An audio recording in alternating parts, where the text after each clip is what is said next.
Gente, soy Carlos Cortés, columnista de La Silla Vacía. Hoy en otra entrega de Charlie con Pacheco vamos a hablar del empalme del gobierno entrante, vamos a hablar de desobediencia civil y también de en qué va la conformación del gabinete. Estamos desde la redacción.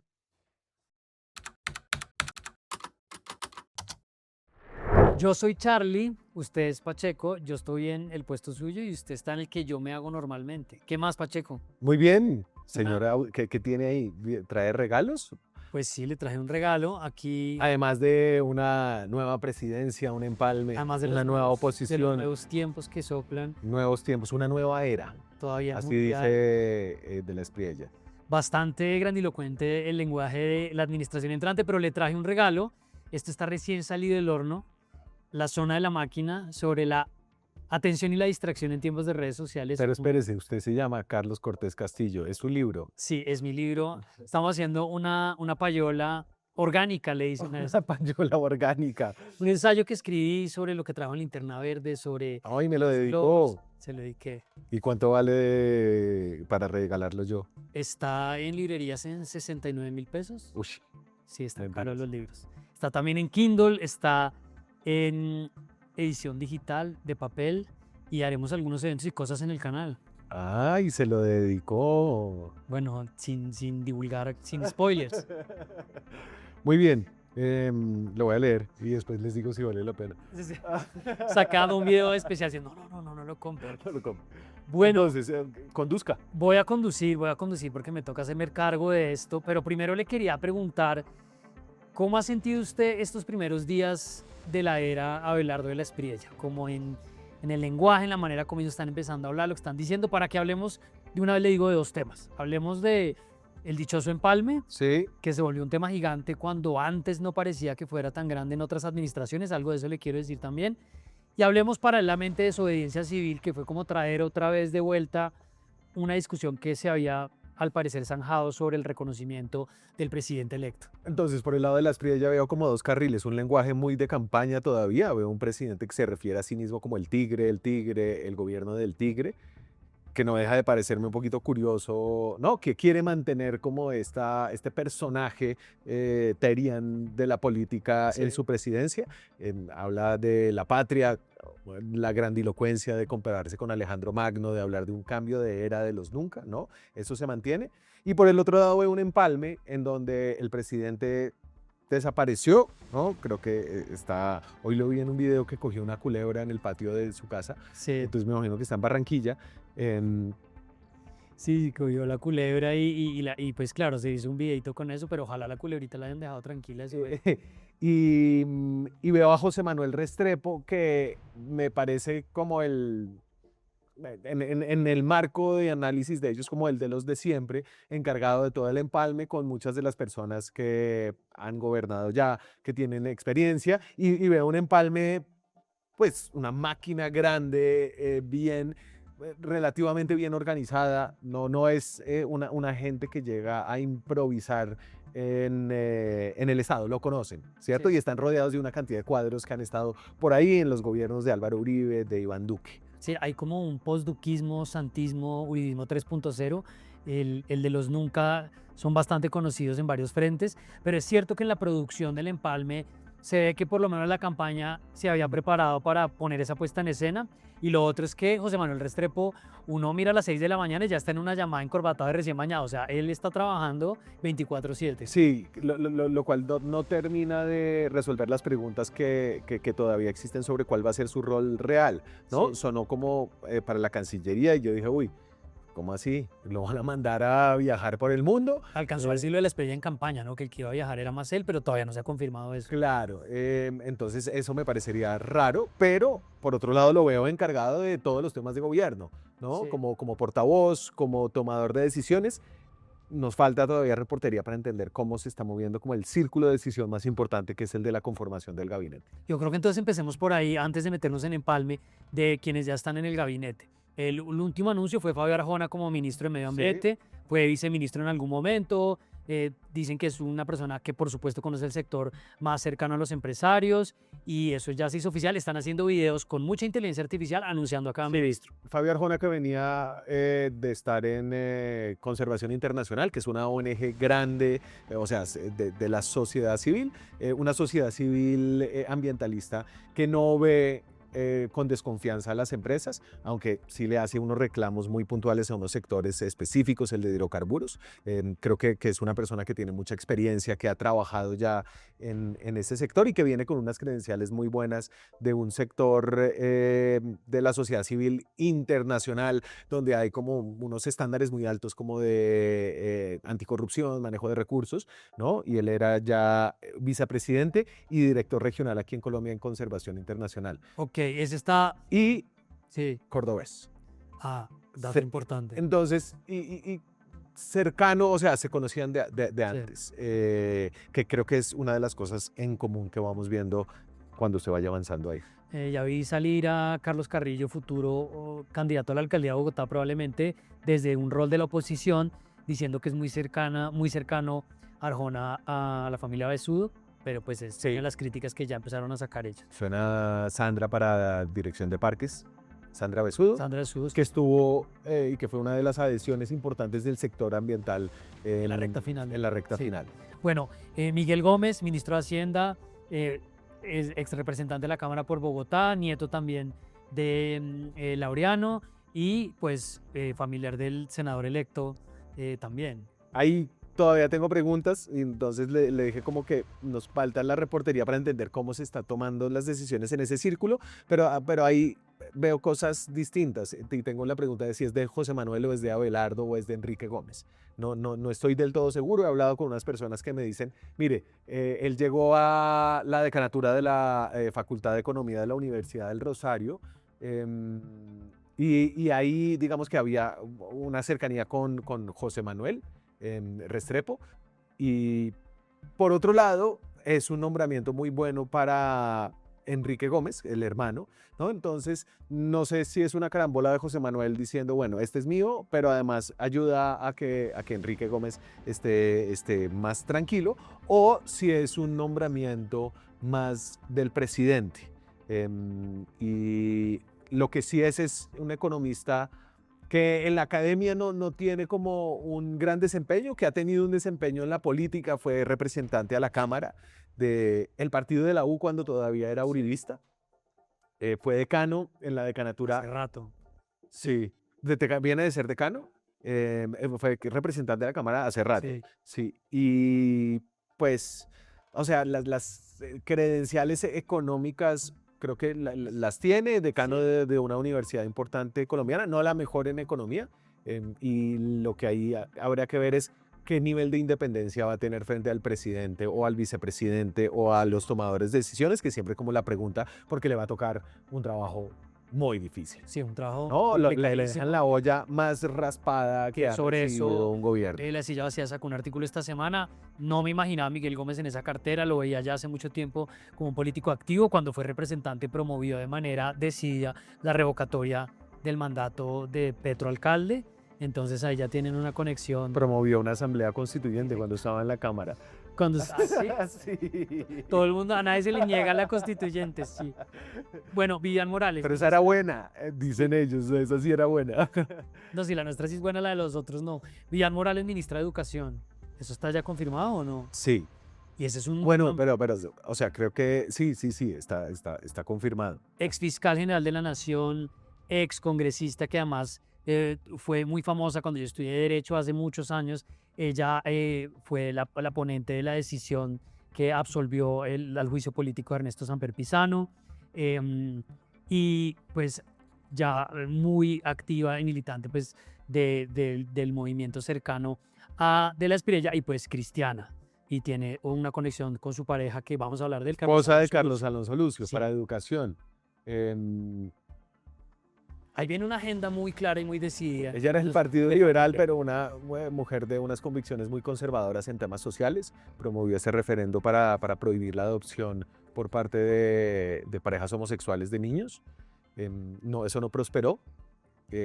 Y ha estado, sí, como en ese sector muy conservador en temas de derechos sociales, allá chocará fuertemente Claro. con un ministerio que tiene que llevar la relación con el sindicato de profesores, y que desde el programa ha hecho ha pintado como una agenda ideológica, o en el caso de ellos como una agenda de desideologización, ¿no? Que Entonces, es una ideologización por otro lado hasta cierta medida. claro, y si el trumpismo se vuelve un poco el referente, ¿no? Allá lo que están haciendo es como prohibiendo libros, Ya van a desmontar, pues desmontando lo que consideran era como una agenda educativa, y yo creo que hay un debate interesante acerca de cómo la agenda de lo que se llama el wokeismo avanzó, la ideología de género avanzó.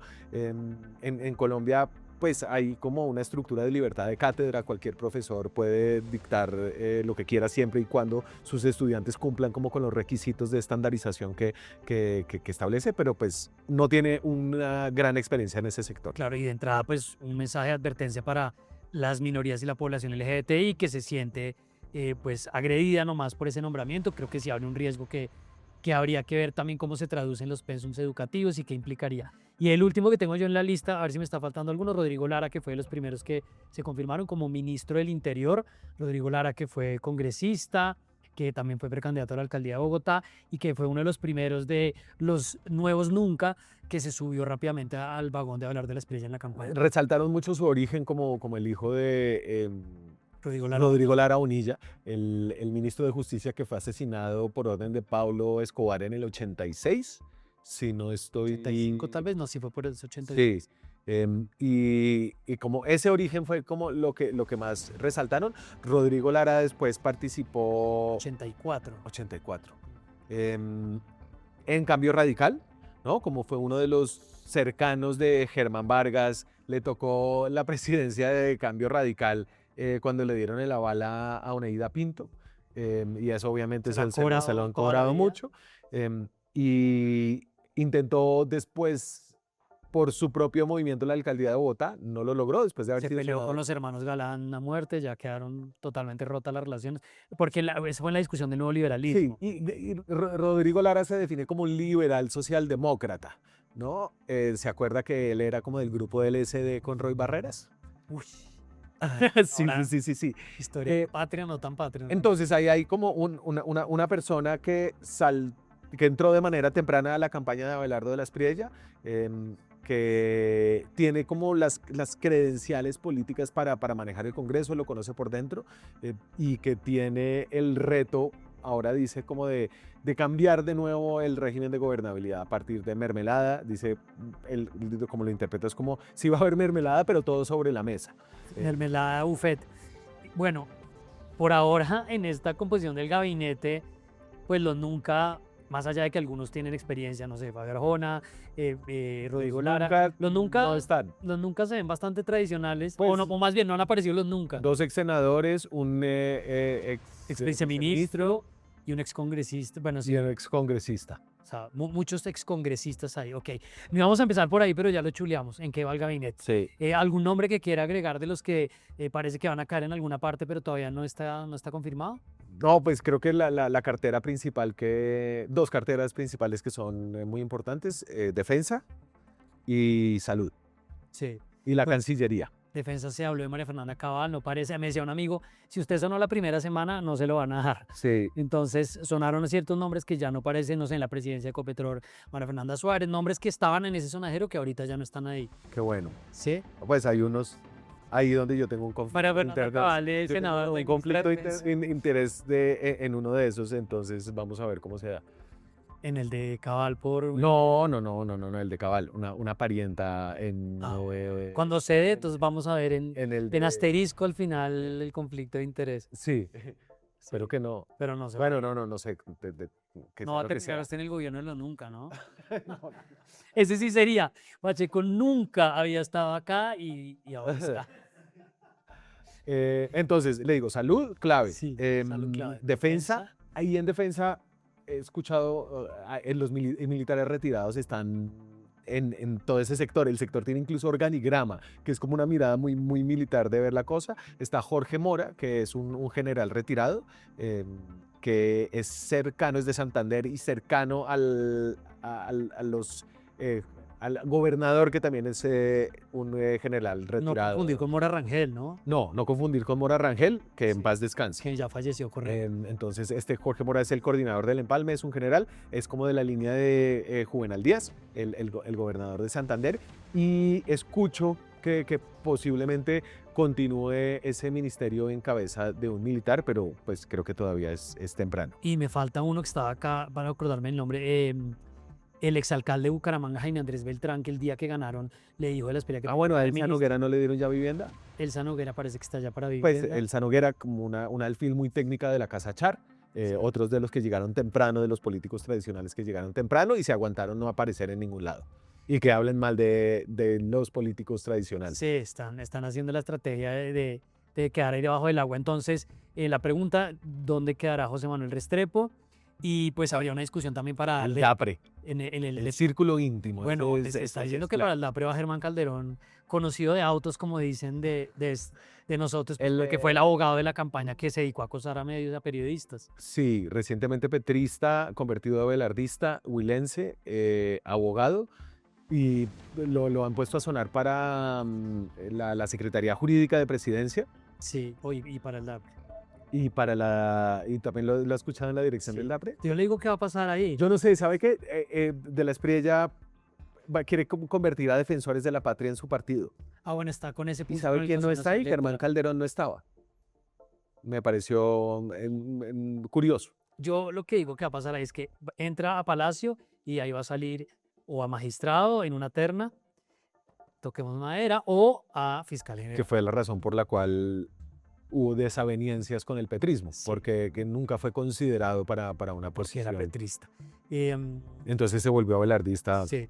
Y bueno, y otra conversación que usted mencionaba que sería para después es que si definitivamente entra el Ministerio de Defensa un militar retirado, pues vuelve esta discusión de que fue el petrismo, el gobierno de la izquierda, el que activó algo que había cambiado mucho en los últimos años. Claro, y eso tiene como la complicación adicional, que si quieren traer a toda la gente que sacaron del gobierno, a los oficiales, ahora bajo la luz de las grabaciones reveladas por Noticias Caracol de Danilo Rueda, Le juguemos a los congelados. juguemos a los congelados con el clan del Golfo, y estos generales no me sirven, ayúdenme a sacarlos. Claro, entiendo que hay como podría parecer una buena idea dentro de las fuerzas, sin embargo, eso siempre termina siendo muy traumático, porque en una institución tan jerárquica, traer a los antiguos hace que todo se desbarajuste allá adentro, y sobre todo con el lente que a veces existe en las fuerzas, como de facciones y revanchismo entre facciones. Pero pues ahí la verdad es que fue el presidente Petro el que abrió esa puerta, y vamos a ver si de la Espriella la continúa. Bueno, ahí va a haber un Juego de Tronos, una nueva temporada. Bueno, nos metimos ya en gabinete, pero vamos al empalme.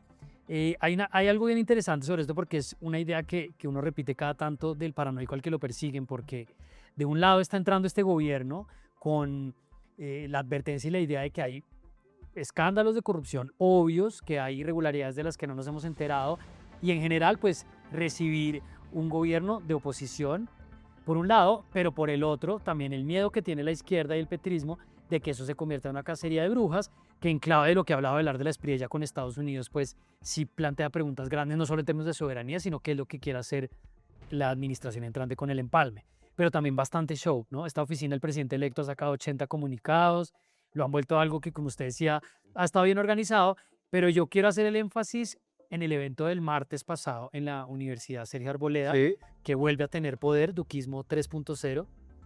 No, sería Duquismo 2.0. El Porque Duque era Uribismo 2.0, pero terminó siendo Duquismo 1.0. ¿Cuál sería? 0.1. Sí, no, yo digo que el 2.0 para mí era Paloma Valencia y intento de Paloma Valencia. Entonces esto ya es 3.0. Pero 1.200 personas en la instalación de esto, que ya le voy a dar unos detalles y comentamos, y un discurso bastante notable de Carlos Alonso Lucio. Pero empecemos por este. Matado con el No, discurso no, de no, para mí esto ya es el sermón de lo que viene. Abelardo La Espriella lo anunció en estos términos en un tuit en la semana, donde daba cuenta de lo que de lo que iba a ser. Hoy instalamos el primer empalme anticorrupción en la historia de Colombia. Este proceso, liderado por el vicepresidente electo, José Manuel Restrepo, y conformado por 22 mesas técnicas y más de 1.200 expertos y facilitadores, inicia con un propósito claro: conocer con rigor, transparencia e independencia el verdadero estado del Estado colombiano. Todos asumimos un juramento de compromiso con la verdad, la transparencia, el rigor técnico, el servicio a Colombia. Hoy damos el primer paso para construir un gobierno donde la corrupción no tenga cabida y donde los recursos públicos se respeten. Hablando con gente que estuvo ahí. Una cosa, se llama el empalme anticorrupción, Sí. ¿no? Entonces, No es el empalme no es un completo. empalme de transición de gobierno, no, ellos vienen a buscar, y creo que hace parte como Juanita León escribió una nota chévere sobre las señales tempranas, y creo que una muy importante es el mensaje del gobierno en crisis, ¿no? Entonces este es un gobierno que quiere entrar mostrando que le dejaron las cosas muy mal y que por eso no va a ser culpa suya que las cosas se demoren en mejorar, que vengan nuevas crisis, etcétera, etcétera. Creo que en muchos temas pueden tener razón, pero es evidente que en el primero en que van a enfocar el empalme es en el tema de corrupción. Claro, se pone la vara alta, pero por el otro lado se enfocan en cosas que se han denunciado estos 4 años sobre el gobierno. Y hemos visto muchas veces la narrativa del espejo retrovisor, los libros blancos que se hacen cuando entras. Sí, ojo, pero no fue el empalme de la seguridad, ¿no? No fue el empalme de la Patria Milagro. Ni de salud, no, el foco inicial no fue salud, el foco inicial no fue tampoco Hacienda, aunque ha pasado ya algo de eso que lo vamos a hablar. Entonces, gente que estuvo en la Sierra Alborada el martes, bueno, les dieron una escarapela de este tamaño, mejor dicho, bien plastificada, y muchos pensaron que llegaban a un evento exclusivo, que nos habían convocado al empalme de Abelardo de la Espriella en temas de corrupción. O sea, todos vieron la invitación y dijeron ministro. Ministro. Nunca he sido ministro. Y ahora sí puedo ser. Y más de uno llegó y había fila a la entrada, les quitaron los celulares. Me dicen que al parecer no se perdió ningún celular, entonces ahí empezaron bien en términos de corrupción. Los perdieron, pero sí, celulares, se los quitaron una buena parte de la reunión. Los metieron a unos a gallinero, que los que pensaron que iban pues para sala VIP, otros obviamente sí estaban en primera fila, pero en general mucha gente simplemente pensó que llegaba algo más elaborado, pero fueron como asistentes de un evento. Entonces creo que eso es lo primero, no es un petit comité de empalme, ¿no? Es un enorme empalme, dice José Manuel Restrepo, que es el más grande de toda la historia. Pongamos unas fotos ahí del empalme mientras comentamos. Todo como organizado en sus sectores. Abelardo estuvo, y esta fue, si no me equivoco, su última aparición pública. Bueno, hoy estamos... Antes de la culebra. Sí, pero yo no sé, no cuento esa aparición como No, pero es pública, verdad, no ha estado pero activo. hoy es viernes 3 de julio, eso fue el martes, y entonces ha estado como... Lanzó eso y ha estado en agenda privada. Entonces vemos ahí... Y José Manuel ha estado en agenda pública. Sí, y veíamos ahí a la viceprimera dama, a la futura primera dama, Ana Lucía Pinedo. Pineda, y estoy tratando de recordar el nombre de la esposa de José Manuel Restrepo, ya se los voy a decir porque... Entonces, la Sergio Arboleda, Tatiana obviamente, Céspedes, el alma mater de Abelardo, la universidad fundada, cofundada por Álvaro Gómez Hurtado. Correcto. ¿No? Y tiene esa simbología, toda la gente, y una cosa en la que se notó que venían trabajando en varias cosas hace meses, ¿no? Sí, ya vamos para allá porque esto va relacionado con Lucio. Veamos unas palabras de Abelardo de la Espriella en ese evento. Me decía gente que estuvo ahí, pues que no lo había visto personalmente, que efectivamente ese despliegue de carisma, el viento en la camiseta, hablando duro y pues sintiéndose obviamente como presidente electo ya a puertas de tomar la No solo sintiéndose, Carlos, acéptelo. Pues estoy como Cepeda, que todavía le dice el candidato opositor, esa otra persona, como una exnovia, ¿no? Como esa señora. No, dígale a presidente electo porque le va a tocar empezar a decirle pronto. Veamos qué dijo. Y lo digo de entrada, no voy a aceptar ningún acto de corrupción en mi gobierno. Seré el primer defensor de los recursos públicos y cualquiera que esté inmiscuido en un acto de corrupción, así sea cercano, recibirá todo el peso de la ley y vas a ver lo duro que muerde el tigre. Porque no solamente es deshonesto quien roba, sino también quien permite que otro robe. Y lo primero que tenemos que hacer es identificar los focos de corrupción.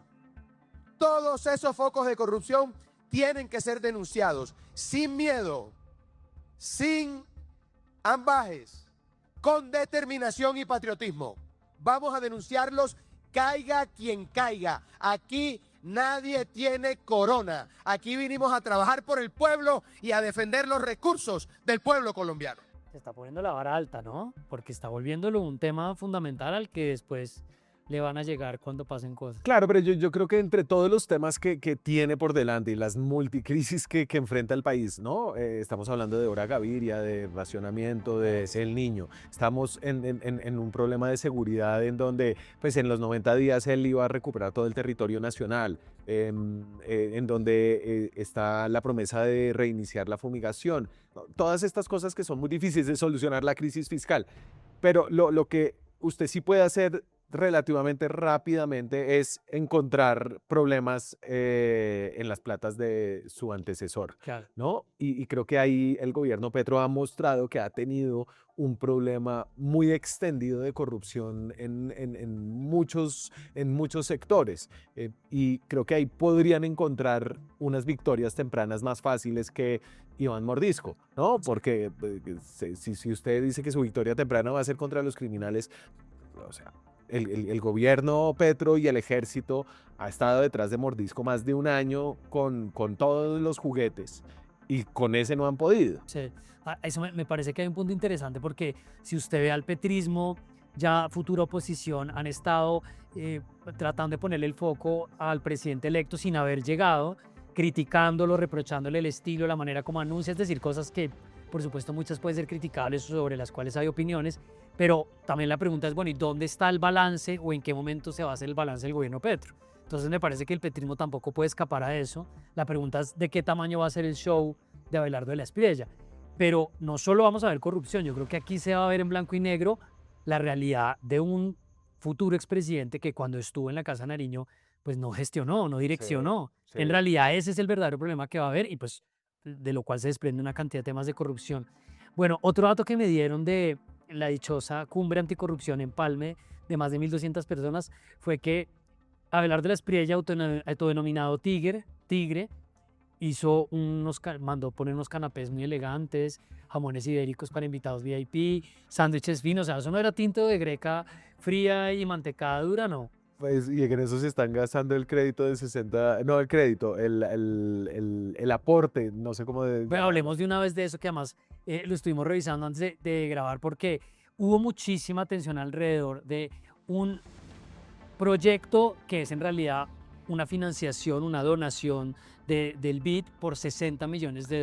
Ojo, y lo primero ahí es que el BID es un banco donde Estados Unidos es como el socio mayoritario de ese banco multilateral, Claro. ¿no? Y creo que apunta a lo segundo, que pues a uno de los grandes temas del aterrizaje, y es como la alineación de Colombia con Estados Unidos. Claro, y entonces el vicepresidente electo, José Manuel Restrepo, está defendiendo que son recursos de cooperación internacional, no reembolsable como pasa en muchos otros trenes, que eso no es plata que les estén regalando, sino que eso está sujeto a muchísimas actividades, indicadores, Pucha, son, resultados, pero es un montón no sé, de plata. 200.000 millones de pesos. Claro.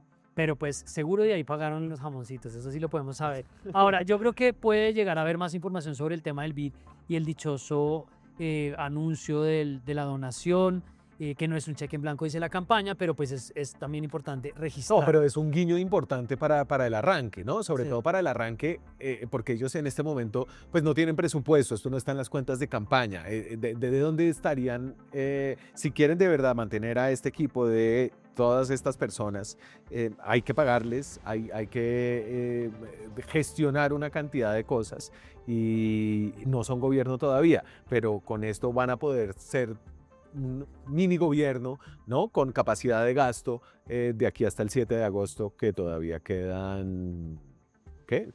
Todavía queda un mes. Un mes larguito. Un mes largo, mes y unos días. Y pues van a seguir produciendo videos, todavía mucha inteligencia artificial. Tenemos que volver a hablar algo de eso porque sigue habiendo al final de los anuncios de los ministros fragmentos de video con gente espontánea, colombianos digitales que están celebrando. A ver, otro tema, llegó a Abelardo de la Espriella en una caravana, mejor dicho, la caravana de seguridad de Abelardo de la Espriella ya se trancó por sí sola. Eso empieza en la 100 y termina en la 127, llegó a la Sergio Arboleda, y el plato fuerte fue la intervención de él. Se hace cargo de la carpintería José Manuel Restrepo, pero y es lo que quiero que vengamos y comentemos, fue el discurso de Carlos Alonso Lucio. ¿Quién es Carlos Alonso Lucio? El jefe Hábleme de eso. programático de Abelardo de la Espriella desde el principio, una persona que era cercana y que estuvo en el primer círculo desde el principio. No fue como José Manuel, que llegó cuando decidieron fórmula por allá en marzo. Lucio estaba en todo esto. Carlos Alonso Lucio, ex guerrillero del M-19, uno de los amnistiados en ese proceso. Luego fue congresista. Tuvo una condena por, lo confirmo ya, pero creo que es falsedad en testimonio, y después tuvo un giro ideológico, se acercó a... Falsa denuncia, correcto. Falsa denuncia. Se acercó a la negociación con los paramilitares durante el gobierno de Álvaro Uribe, Sí. y fue en su vida personal, que creo que ilustra también su recorrido político, fue pareja de Ingrid Betancourt. Que está la anécdota famosa de Petro de que les dañó una cama en Bélgica. Bueno, Claro, cuando Ingrid Betancourt se puso a decir que es que cuando ella visitó a Petro lo vio deprimido, Petro contraatacó diciendo le dañó una cama. que ella le había dañado la cama.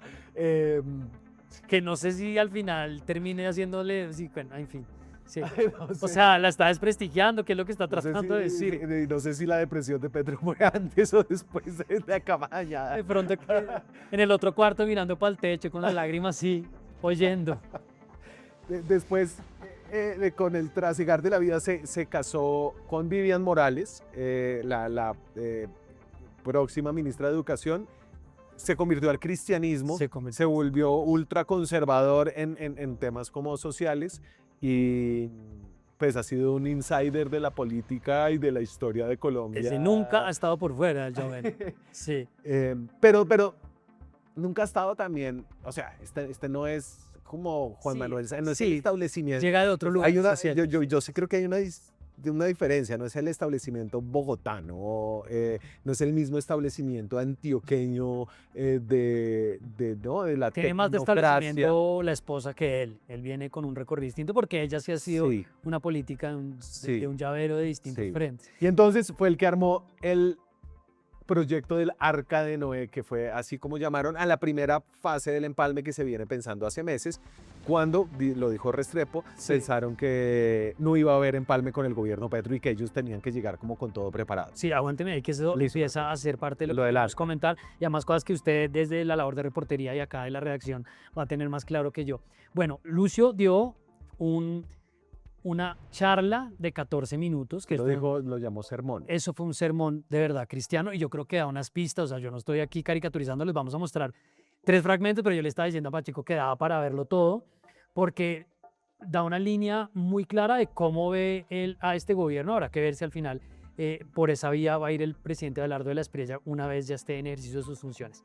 3 minutos hablando de Dios estuvo con nosotros. Gloria a Dios. 3 minutos iniciales en esas. ¿Va a poner los 3 minutos? No. Ah. 3 minutos repitiendo. Dios estuvo con nosotros, gloria a Dios, y haciendo el enmarcado bíblico dijo, en medio del diluvio construimos un arca. Entonces empecemos por esta parte. Por eso, antes que entregar cifras, antes que explicar método, antes que presentar documentos, antes que hacer cualquier balance técnico, político o institucional, quiero decir lo esencial. Gloria a Dios.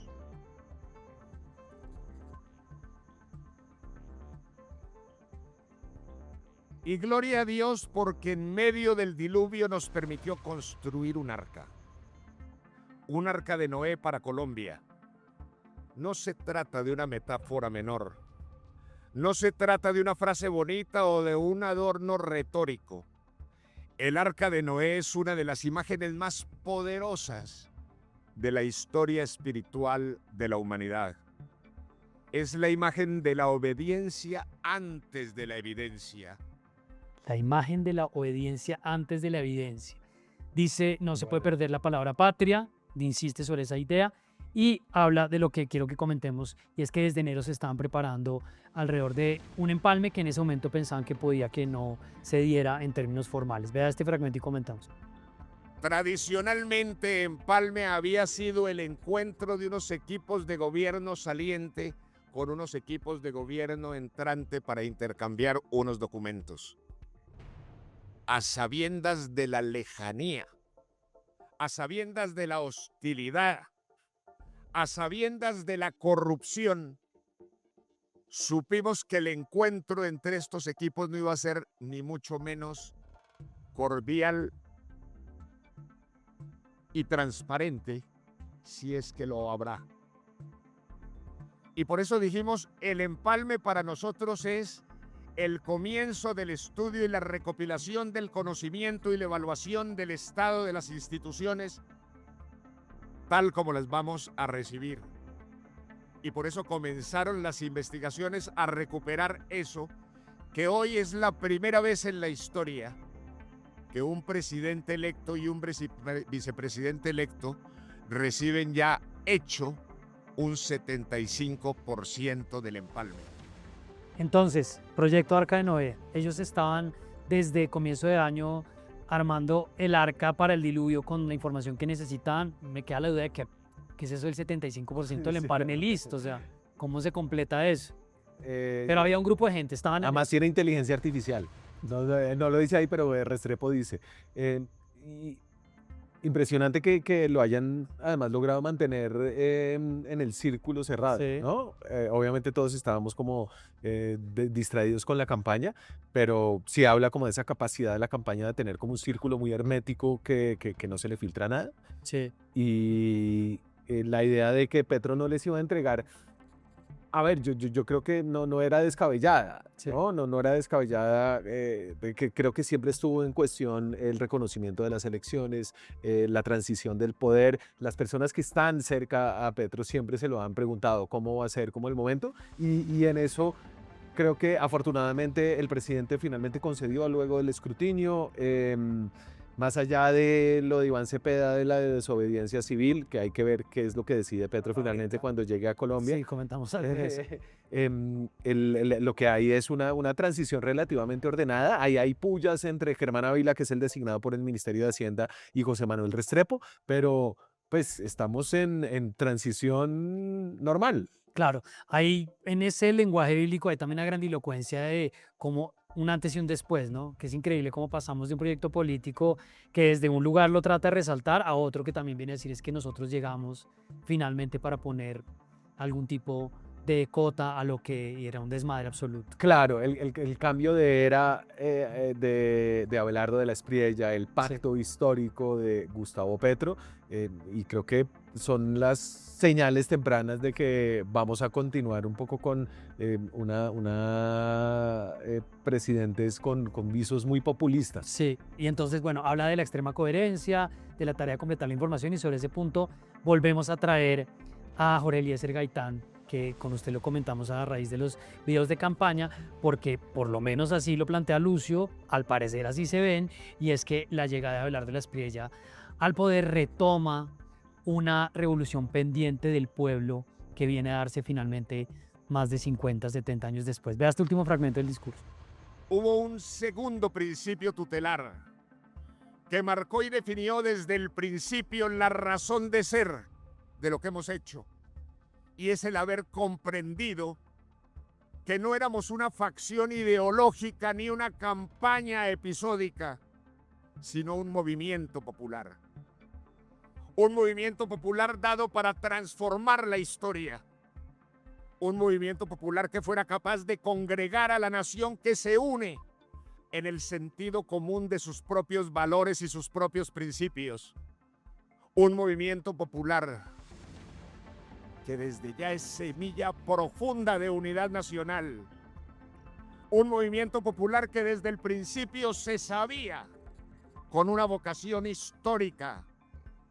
Un movimiento popular que tuvo origen en la última historia de Colombia desde Jorge Eliezer Gaitán. Y un movimiento popular que entiende a cabalidad que apenas ese pueblo que desde el principio quiso la transformación apenas viene a lograrla en el 2026, más de 50 años después, en cabeza del liderazgo de Abelardo de la Espriella.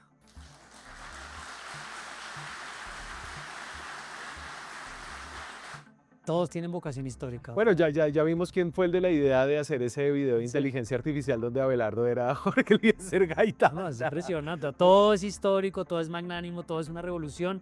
Y hace un guiño al final, Carlos Alonso Lucio, a la Patria Milagro, que en realidad pues el milagro es que se logre organizar algo de todo lo que está, y le da un mensaje claro a la cartera de su esposa Vivian Morales diciendo que parte de la Patria Milagro es la recuperación de la educación de los niños. Dice, la recuperación de la educación de los niños. Eso por los lados del empalme. Y yo creo que para cerrar podemos conectar con algo corto sobre la desobediencia civil. Sí, importante. Usted estuvo hablando por acá con Carolina Corcho sobre ese tema, pero antes de ir a un fragmento, Ella no estaba muy segura, ¿no? que además no lo habíamos visto, yo le quiero preguntar algo de eso, y usted sí, usted le dijo como, ¿pero usted está en desobediencia civil o no? Y ella como, no, yo estoy en desobediencia con la injusticia, con las víctimas. O sea, pues, es que puede terminar siendo como no, ordeno a todos nuestros militantes a que no se pongan la camiseta de la selección. Que no vayan, no juren. No. Y 3 doritos después, todos con la camiseta de la selección. No sé. Venga, empecemos por lo que le dijo Cepeda, entre otras, fue a hacer una ronda de medios y habló de esto con María Jimena Duzán en la Fonda a comienzo de semana. Lo que diría primero es esto. Hay 8 sentencias de la Corte Constitucional que consideran que la desobediencia civil es precisamente eso, constitucional. Es un derecho de los ciudadanos. Usted Por la jurisprudencia de la Corte. Nosotros hemos estudiado esa jurisprudencia y está totalmente claro. En una situación en la que se, digamos, demuestra o se puede establecer que había una grave violación del orden constitucional y legal, el ciudadano no solamente tiene el derecho, sino el deber de oponerse a un estado de esa naturaleza. Y uno vuelve otra vez con... Perdón, me distraje con este gran libro. Se distrajo con el libro sobre la tesis. Las Eso obras es de la muy máquina, sobre la atención y la distracción en tiempos de redes sociales. Por Carlos Cortés. Esa payola, eso no estaba planeado. Yo no dije jamás que hiciera esto. Jamás dije que... Oiga, ya, bueno, ya. Oiga, pero a mí me vuelve otra vez este tema a recordar una cosa de la que hemos hablado también acá, y es como esa superioridad moral en la que lo pone a uno el pacto histórico y el petrismo cuando hablan de ciertos temas, porque apenas la gente dijo, pero que es ese tema de desobediencia civil, o sea, no van a reconocer otra vez, van a volver al tema del resultado de las elecciones, entonces lo mandan a uno, no, pero es que usted no conoce el presidente de la Corte Constitucional, usted nunca ha leído a Henry David Thoreau, que fue el que escribió el Tratado de Desobediencia Civil en Estados Unidos hace casi 200 años, y aquí viene un poco el ida y vuelta donde yo no entiendo cuál es el camino que está planteando la oposición. A ver, aquí hay una cosa muy rara y es que Iván Cepeda condiciona su reconocimiento a... No la elección, creo que la elección ya la reconoció. Sí. ¿No? Ahora condiciona el reconocimiento de la legitimidad y la autoridad del presidente electo. Hay como 3 temas ahí, ¿no? ¿No? A que él diga básicamente, o renuncia a su visa, a su ciudadanía nacionalidad norteamericana, estadounidense, pero después aclara que lo importante es que él aclare que no es un agente de la CIA. O sea... Claro que no soy agente ni psicópata ni asesina. Todo lo que se puede aclarar.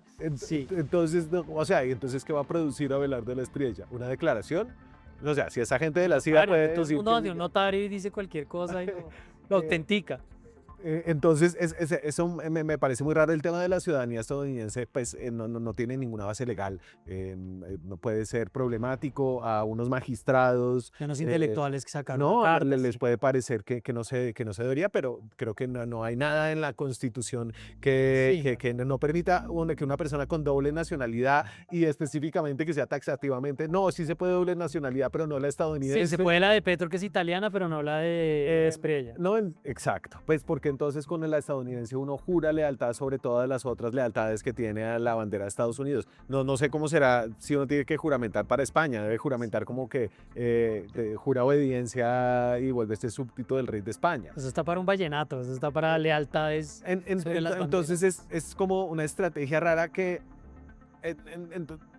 Hablando, Edgar Quintero hizo una nota de esto para entender qué era lo que estaban pensando ellos. Entonces, ellos lo sienten como una apuesta por proteger la cabeza de Gustavo Petro frente a lo que no es una imagen inventada, y es que se lleven a Petro extraditado y lo metan a la cárcel en Estados Unidos. No es una fantasía de la paranoia de la izquierda, porque la imagen la hizo en inteligencia artificial. Sí. La oficina de Bernie Moreno la mandó a la Casa de Blanca. Estuvo aquí Y bien allá metida. los Trump Boys se tomaron fotos y las subieron a la página para que todo el mundo la viera y mandara un mensaje intimidatorio. Petro está en la lista Clinton con su cónyuge, Aún no ha firmado Verónica papeles, sí. Alcocer, no sabemos Está eso, en qué eso es está como eso. Facebook en los hace 10 años, es complicado, ¿no? Armando Benedetti y Nicolás Petro, ¿no? Entonces, claro que los gringos lo tienen apretado. Aquí ha venido Bernie Moreno a decir, bueno, si te portas bien, te vamos a sacar Sí. de la lista Clinton. Hoy tuvo una llamada con Trump donde le dijo, Trump, sáquenme de la lista Clinton. Entonces, ellos entienden que las palancas para contrarrestar la oposición las tienen en Washington y las pueden utilizar. No han sido tímidos en otros países. A los Kirchner los dejaron sin visa, Sí. a los periodistas de la Nación, los de la Junta Directiva de la Nación en Costa Rica los dejaron sin visa por criticar al amigo de Trump en ese momento. Entonces la izquierda entra como a proteger la cabeza de Petro como el líder de la oposición, lo señalan, todo el mundo acepta que él va a ser el líder de la oposición, pero corren el riesgo de parecer pues poco institucionales, ¿no? Y estar también como incentivando un estado de desasosiego que puede terminar de alguna manera en las calles. A mí me parece, de lo que usted dice y de haber oído a Cepeda hablando con María Jimena Duzán, sí hay un problema muy grande en los términos de la soberanía nacional, de cómo el gobierno entrante está planteando ciertos dilemas o ciertas formas de enfrentar la corrupción, y si eso se vuelve una persecución contra un futuro expresidente, va a ser muy grave. Ahora, No, sin duda. el tema es irse por este camino. Claro, si Abelardo de la Espriella puede representar el interés nacional, creo que es una pregunta de su presidencia, por su nacionalidad estadounidense, por su alianza política con el Partido Republicano. Digamos que eso tiene alguna evidencia, como las donaciones, casi $100,000 en donaciones a congresistas y a las campañas de los republicanos allá, con el tema de la extradición de Alex Saab, su antiguo cliente, y el hecho de que él está bajo la custodia de las autoridades estadounidenses y pueda tener algo que decir sobre digamos que una representación que es polémica, sobre la cual hay denuncias puntuales de que le ayudó indebidamente, ¿no? Entonces, claro que está sobre la mesa si Abelardo realmente representa el interés nacional, y eso no significa que no esté de acuerdo con las políticas de Trump, porque pues usted puede ser conservador, buscar poner prioridad a la seguridad y representar el interés nacional, ¿cierto? Siendo trumpista. El problema es que usted se vaya a someter a las condiciones de Estados Unidos cuando no vayan y no estén alineadas al interés de los colombianos. Ok, entonces usted habló con Carolina Corcho, que entre otras estuvo bastante ausente en la campaña. Ella No estaba haciendo campaña, pero no en la tarima, estaba con la gente. Ella está como, ¿dónde está Javier? Como Wally, estaba metida en la multitud, pero nadie sabía, nadie la encontró. Y ella dice sobre lo de la desobediencia civil esto, porque quiero apuntar un punto adicional. ¿Usted qué opina? Mire, dijo esto. La desobediencia civil es un derecho, es un mecanismo legítimo utilizado en muchos momentos de la historia del mundo. En los Estados Unidos fue utilizado, en la India, en muchos países. Es un mecanismo legítimo. La discusión aquí es más de fondo. Vuelvo e insisto. Si la Corte Constitucional aclara si hay incompatibilidad o no con De la Espriella. Sí. Ahora, respecto a ese otro tema, Iván Cepeda reconoció de nuevo lo que nosotros ya reconocimos, los resultados de las elecciones. Tenemos unos litigios, unas denuncias gravísimas por delitos electorales, por presunta financiación extranjera de la campaña de Abelardo de la Espriella, lo cual es ilegal en Colombia, porque la financiación tiene que ser de carácter nacional. Tenemos unas denuncias interpuestas por presunto compra de votos que podían haber distorsionado el carácter de las elecciones, pero ha habido un reconocimiento de nuestra condición como partido de oposición. Entonces, a mí... Ella no produce ninguna evidencia sobre Claro, estas ese denuncias, es ¿no? el punto, porque ha habido desde que pasaron las elecciones, por cuenta de las cosas que dice Trump, que Trump dice cualquier cosa, se empezó a hablar, y de esto hemos hablado y lo hemos trabajado en Linterna Verde, sobre interferencia extranjera. Nosotros lo hemos enfocado en el tema digital, pero en este momento las pruebas... ¿Qué hacemos? Corten. Espere. Póngalo. Ahí se estás corriendo para abajo, fresco. Perdón. Cuando llevado con mi libro es lo más importante. güey.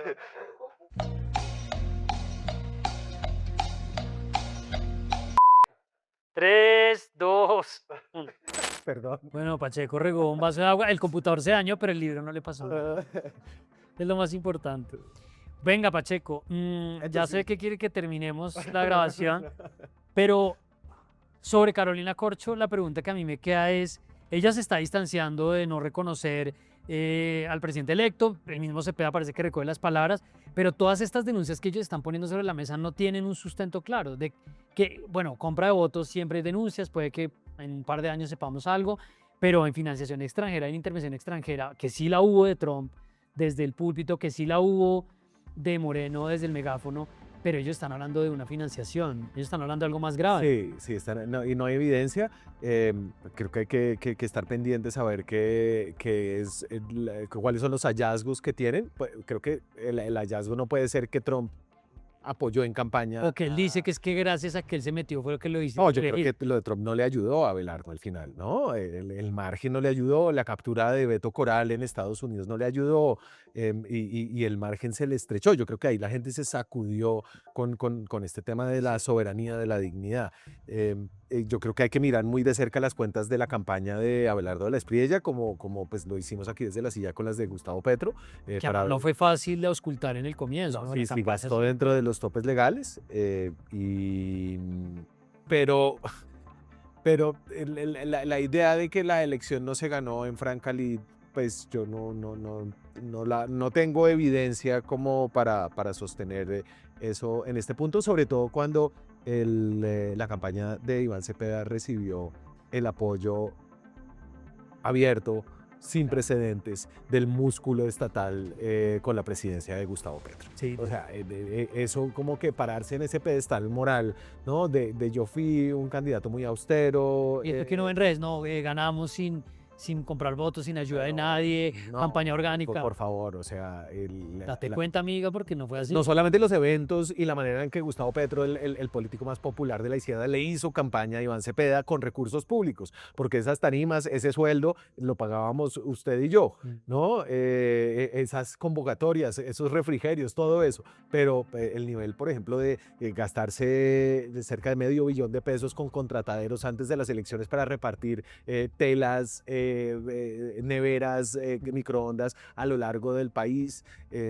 Yo creo que ahí hay una manera muy poco justa de haber hecho campaña, porque Iván Cepeda tenía una ventaja sobre todos los otros candidatos en términos del gasto estatal. Y yo creo que todavía no sé. Ahí lo estamos mirando. El punto además es que yo creo que no hemos visto lo último sobre eso. En definitiva, sí hay realmente una inquietud o una alarma, puede volverse el elemento de la soberanía y de la relación de Abelardo de la Espriella con Estados Unidos, eso sin duda, pero en el tema de la desobediencia sí, yo creo que terminaron embarrando más la cancha. Claro, pero a mí ahí lo que me queda claro es que Gustavo Petro es el líder de la oposición, Iván Cepeda lo señaló. Iván Cepeda buscará tener algún rol, pero tiene un fuego interno muy grande.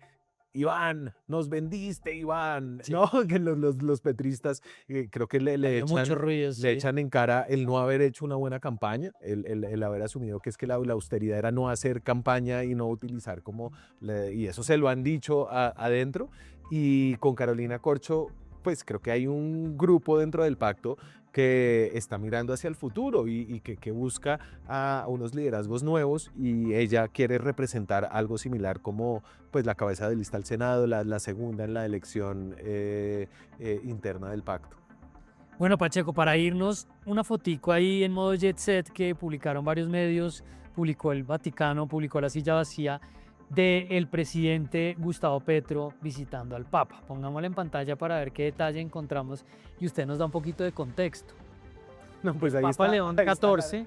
el Papa León XIV, la fila del fondo, la tercera persona de izquierda a derecha es Vanessa Cortés Carmona, la mujer de Panamá, la que estuvo con Petro en el 2004 y estuvo en la visita con el Papa. Entonces, para hacer un recuento, ¿cuántos pecados capitales, cuántos mandamientos está violando el señor presidente? Está con Yo ni me sé cuáles son los pecados. nietas- o sea, me las toca nietas- pensar en la película para saber cuáles son los pecados. Está con las nietas de su primer matrimonio, divorcio, no se puede. Está pues con su pareja sin haber disuelto otro vínculo conyugal, pecado.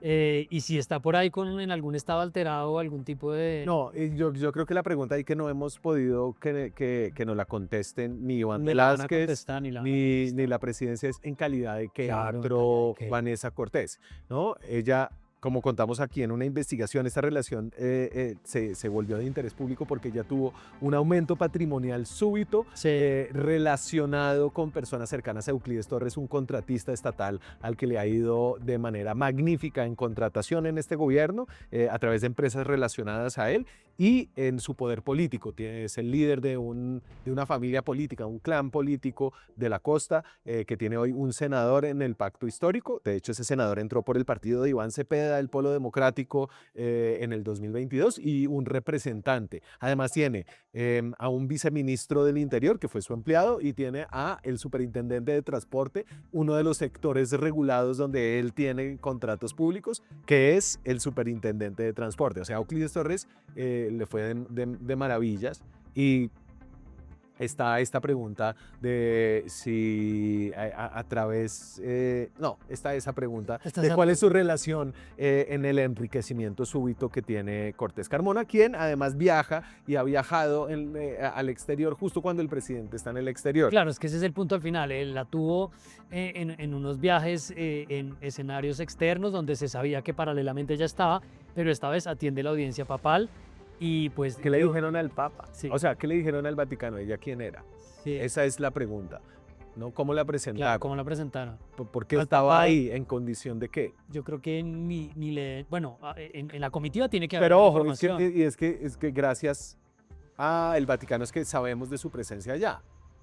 Porque esa foto sale por La la foto prensa no del sale Vaticano. en ninguna red del gobierno. Claro. Todas las fotos del gobierno, de la Cancillería, de la presidencia, de esa visita, son pues planos cerrados donde está Petro con sus nietas, pero ninguna sale en el gobierno. Y justo en la del Vaticano publican a toda la delegación y creo que nosotros sabíamos que estaba en el viaje, pero cuando la vemos ahí... Como... Y Vanessa de la Torre también tenía buenas fuentes y Sí, lo sí, publicó primero en Twitter, la periodista de Caracol Radio. Tiene preguntas Dios y tiene preguntas del periodismo, porque la gente, ¿y esto qué tiene que ver? ¿Esto qué importa? No, señores, hay dudas grandes. Se nos alargó la cosa porque además Pacheco dio el contexto extenso de las informaciones. Bien. Muy bien, Carlos. Muchas gracias por invitarme.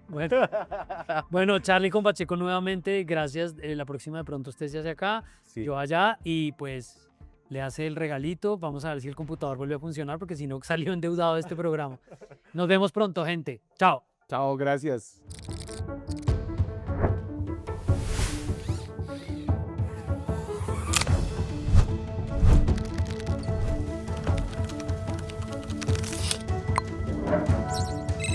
En el Congreso, Presidente Gustavo